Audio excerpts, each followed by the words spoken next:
কৃষক মনে করে ধানের চারা যত গভীরে দেওয়া যায় ততই ভালো। আমি একটা চারা উঠিয়ে বাস্তব প্রমাণ দেখাচ্ছি। এই যে চারাটা নিলাম, হ্যাঁ, এটা আমি একটু ধুয়ে নেই। খেয়াল করেন এখানে কি কাজটা করা হয়েছে। একটা, দুইটা, তিনটা, চারটা, পাঁচটা, ছয়টা, সাতটা কৃষক এখানে 60টা ধানের চারা দিয়ে এই গুছিটা রোপণ করেছেন এবং আজকে এটার বয়স মিনিমাম 18 থেকে 20 দিন হয়ে গেছে। এখন কিন্তু কুশি ছাড়ার কোনো নাম নাই। এটা কিন্তু কৃষক একে তো অধিক গভীরে রোপণ করেছে, দ্বিতীয়ত এখানে প্রায় 60টা চারা তিনি দিয়েছেন।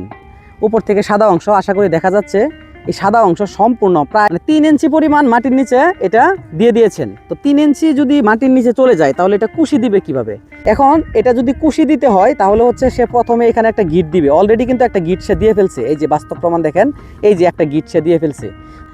এই গিটটা দেওয়ার পরে এখান থেকে সে কুশি ছাড়বে। এই জন্য আপনাদেরকে বলবো, ধানের চারা বেশি গভীরে আপনারা রোপণ করবেন না। ধানের চারা যদি বেশি গভীরে আপনারা রোপণ করেন তাহলে কিন্তু এই সমস্যাটাই আপনারা পড়বেন। এজন্য অধিক গভীরে এবং অতিরিক্ত চারা দিয়ে ধান রোপণ করা বোকামি।